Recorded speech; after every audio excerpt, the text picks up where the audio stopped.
As Patrick and Michael so kindly introduced me, I'll be here for the rest of the evening if you have questions that you'd like to ask me one-on-one.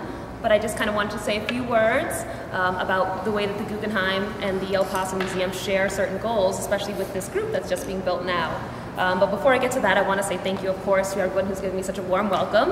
Not only my college roommate, Chrissy, who's been an amazing hostess, but of course the director, Michael Tomer, as well as curators Patrick and Elizabeth, Jeff in development, Michelle in registrar, and the whole team who has been so welcoming here. When I arrived here in El Paso, it was freezing rain in New York, so it's been a wonderful trip for me to get some sunshine and, of course, experience this wonderful area. I had a wonderful time here on Sunday, looking at the works in the collection here, seeing a lot of names that inspired me, Diego Rivera, Marisol, getting to see all that wonderful Renaissance work as well. It's just a wonderful museum, and I feel very lucky to have 4 days here.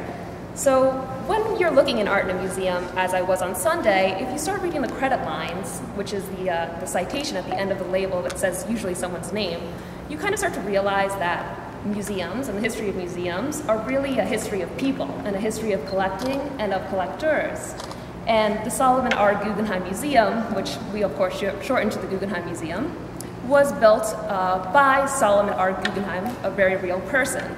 And what he did is he had a very unique vision for his time. In the 30s and a little bit earlier as well, he had a passion for the art of today, is what he called it.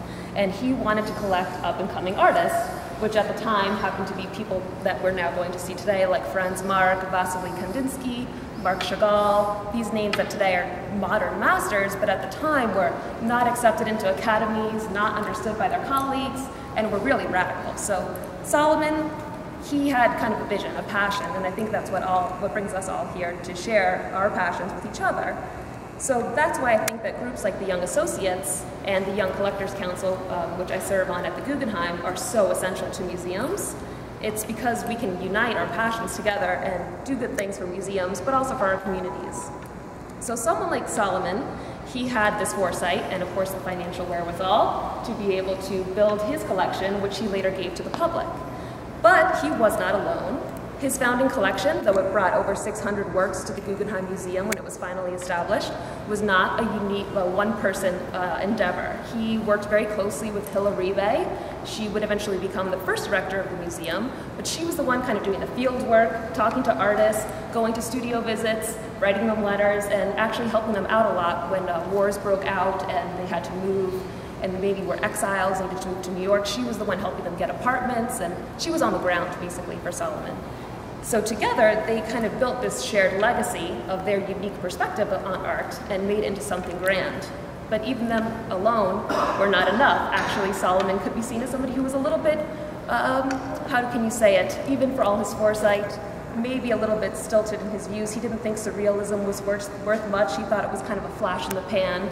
But fortunately, his feisty niece, Peggy Guggenheim, thought differently. She was the one who actually gave Jackson Pollock his first job as a janitor in her gallery, and she also gave him his first show in her gallery. So this whole group of just 3 people made such an impact on what was contemporary art at the time, but now we call modern art. So I like to think about this with our Guggenheim group, and I'm sure now with this group as well, that we're kind of living in our own moment, and that there are these artists here today who you're doing a studio visit or you're walking into a gallery off the street and you're experiencing something fresh and new, a new acquisition maybe hanging on the walls for the first time.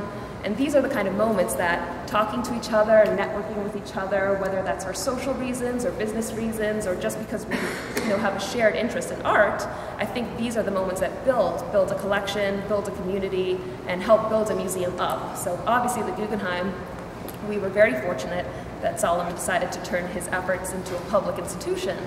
But right now we already have this wonderful public institution here in El Paso.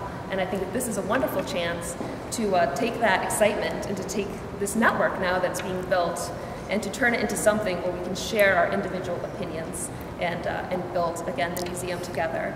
So the Guggenheim's group, it's been in existence for several decades now, but in 1996, it began to collect art actively for the museum. So rather than only meeting and having these kind of fun nights with events and speakers, they started to actively collect twice a year new contemporary artists.